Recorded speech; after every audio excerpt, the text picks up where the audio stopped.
talking about, we have Sean. Oh, Sean is coming over here to get his haircut on the beach. Over here, I got you a girl, you do the best one. You know what I'm saying? fat neck. Yes, I do. We say thick. Oh. Fat is derogatory. Oh, I'm sorry. It's funny, my cardiologist would always say that having a thick neck is indicator of having a future heart attack. Are you serious? Oh yeah. Don't have a heart attack right here, John.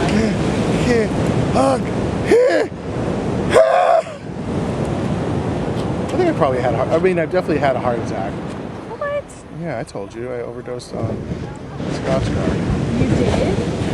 Yeah. In your junkie days? Well, yeah, we were out of pot. Or I had an allergic reaction to Scotch Guard. Which an overdose is a kind of allergic reaction. Scotch Guard? Yeah, so you can inhale, or at least you used to be able to inhale Scotch Guard and get high off of it. Like you'd spray it on a cloth and a t-shirt, and then you'd flip it around and you'd inhale the other side. It's like a nitrous high, you know what I mean? Oh my god. And so we were hanging out watching Heathers. And so it's a weird thing. Now, whenever I see a used DVD of Heathers, I always buy it because I had a near-death experience watching it. And yeah, so we were hanging out. I think it was in the garage, but it was my cousin was living there at the time, and we were all watching Heathers, and nobody had any pot, so we decided to huff Scotch Guard, and we were watching Heathers, and I guess my buddy Joe noticed that I was just sitting there. I wasn't laughing or responding to the TV show, and he said my lips had turned purple. Whoa. Yeah, and We gotta just dump him at the no, hospital. Well, and then he noticed I pissed myself. So he's like, "There's something going on." So they threw me on the ground, and he started performing mouth to mouth on me, and he couldn't get anything going because he had some EMT training. And like all good drug addicts. yeah, and then so he couldn't get my heartbeat going. He ran inside to grab my mom, who was a nurse. Right. And he called 911 while she performed mouth-to-mouth resuscitation on me. So she brought me to life twice. Wow. Yeah, she got an irregular heartbeat out of me. And the ambulance showed up. Oh, and fire trucks and paramedics and cops. Like 6 fucking emergency vehicles were crowded outside of my little suburban home in Lakewood. The whole neighborhood knew something was up. If there wasn't defibrillation, I wouldn't be here, right? Well, maybe. She might have been able to turn that irregular heartbeat around. And You've got like this one robe, like, there you go. oh, got it, thank you. So they defibrillated me and threw me on a stretcher. What's that thing called? Yeah, a stretcher.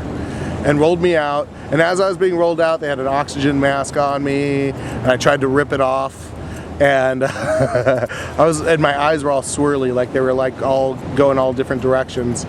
And I asked the paramedic, like, "Hey, what's going on?" He's like, "Well, have you seen that movie Flatliners?" I was like, "Yeah." He's like, That's the analogy he gave you? yeah. He's like, you just flatlined, buddy. And they threw me in the back of the ambulance and took me to Doctor's Hospital, where my brother was born.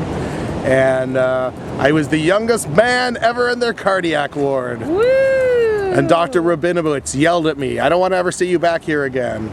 And when I was in the triage in the actual emergency room, a couple of cops came up and talked to me, and they were like, hey buddy, what was going on there? We need to take a report. And at first I was like, are they trying to bust me for trying to kill myself?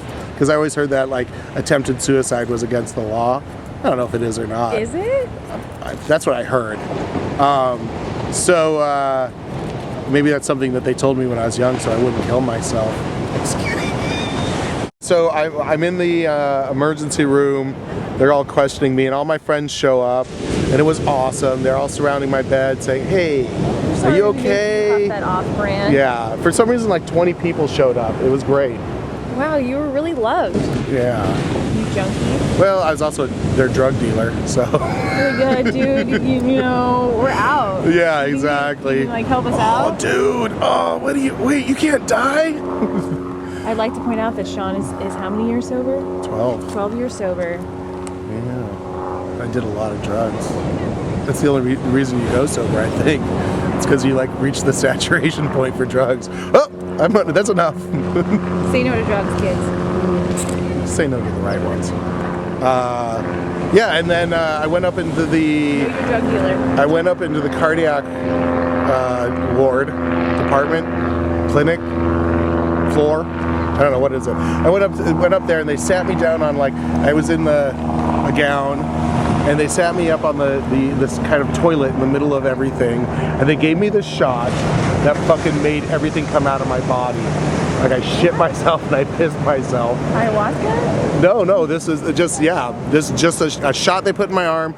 Then once everything was out, they gave me another shot, and it solved everything. It purified me, and I was like, oh my god, they have the ultimate power over my body. They can control me. Yeah, and then I spent 2 days in the cardiac ward, and they were like, you are super healthy. Yeah, at that time, probably one of the reasons why we didn't have pot, I was down to about 160 pounds. I was off meth. I was like, whatever, I was in this kind of severe mode where I'd wake up every day and do like 25 push-ups before I even like got out of bed.